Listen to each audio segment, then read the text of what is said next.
How are you guys doing? Merry Christmas. I am hanging out in the trailer here, and I really wanted to do a live video today, but my connection is really poor, and well, I haven't had good success in the past doing lives on YouTube. So, I won't be able to answer your questions, but I did want to do a follow-up on my rods where I had used some Coflex and wrapped the handles. Here's a rod right here, and you can see it's holding up pretty good. I've been out fishing a whole bunch of times with this, and it's actually doing very well. And I love the softness. It just feels good in my hand, and I like it a lot. It gives me confidence, and confidence sometimes is a big deal. However, it'll start to peel over time. This stuff is not meant to be, permanent by any stretch, but I'm happy with my results. What I'm going to do today is I'm going to wrap it on top of the Coflex with twine. Twine's cheap and plentiful, and you can see I've done the top handle of my little tool caddy here, and it just gives it a real nice feel. It looks cool. I've done my ice rods, and I just love the way it comes out. I've done actually all my go-to rods with twine, and today, well, again, I wanted to do this live to show you how quick and easy it really is. But it's actually probably a good thing that I'm not doing this live, because I can speed it up and get to the point real quick. So here it is. I've got one rod left that needs to be wrapped. I thought at first it would be easier to take the line off, but it goes just as fast without it, and it might be faster not having to retie another leader and all that stuff, because this is ready to go. So I'm pulling 3 arm lengths thereabouts, and let's see, there we go. I measured this out by figuring out how much distance you get with the number of wraps. Like a 1/2 inch, I got about 6 wraps, and then I measured how long one wrap was. It's about 3 inches, and I did the math and I figured out how long it had to be. Well, I've gotten pretty good at it. Now I just do 3 arm lengths. To start this, I'm making a loop. I'm going to put the loop at the bottom, past where the Coflex is. That's where the bottom of the loop is. And the little tag end at the top, we're going to pull that afterwards, so that's going to go up past that as well.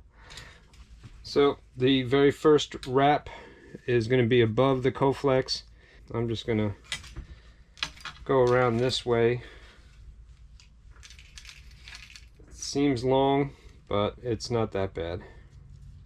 And it gets shorter real fast. Going around over the top of the loop where the tag end is. Try to keep that part kind of tight. Bang. Now I'm working on the second loop. And yeah, that's number 2. We're gonna go around and around and around. And last time I did this, I was in a much bigger space, so it went a little easier. I wasn't hitting things with my rod tip. A couple of things I'm trying to do is I'm trying to keep this loop straight. I'm trying to not let it twist up like that as I wrap it. And when I come towards the stem of the reel, I'm trying to pull it a little tighter, bunching it up this way, and then the outside part, I'm trying to make it a little looser, those wraps. And what'll happen is the way they're laying will start to go kind of like this as it approaches the stem, and then it'll switch when it gets to the other side, and you'll see what I mean about that in a minute. I thought this was going to be very time consuming at first, until I did it and I was like, wow, that really didn't take that much time at all. You could do it while you're sitting around watching fishing shows on YouTube. There you go. You see how it's leaning this way?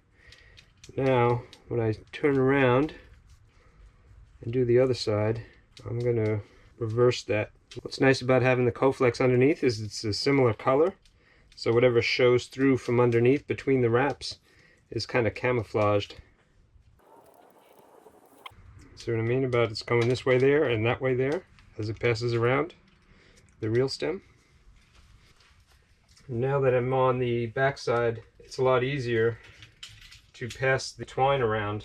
I can just go around the bottom of the rod.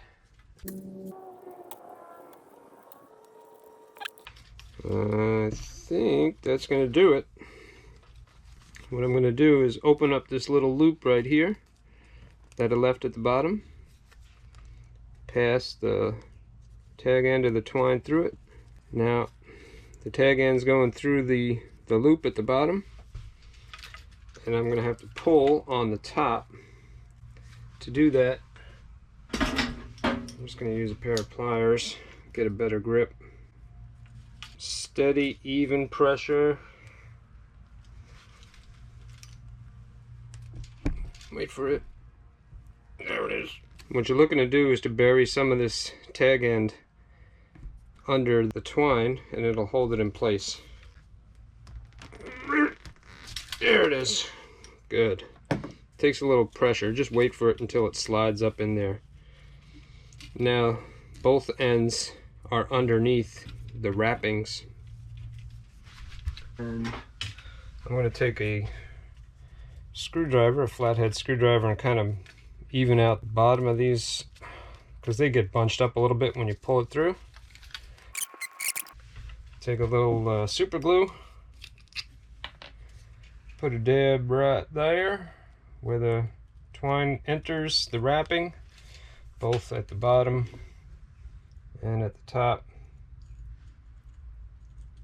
That'll keep it from coming apart, but it's loose enough that if you had to replace the reel, it'd be a piece of cake to take the twine off. And then a razor blade to trim up the top. There we go.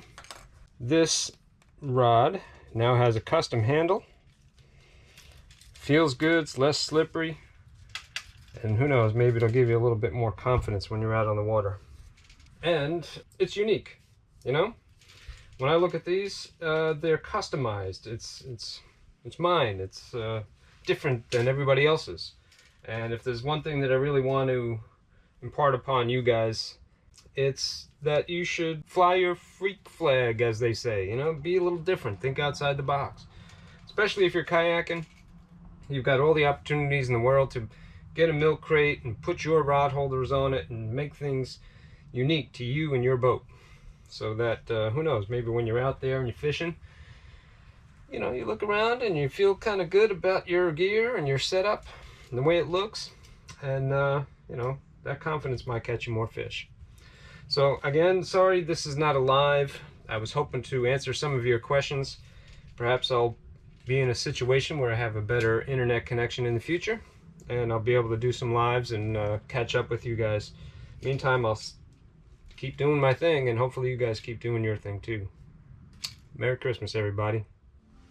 See you next year.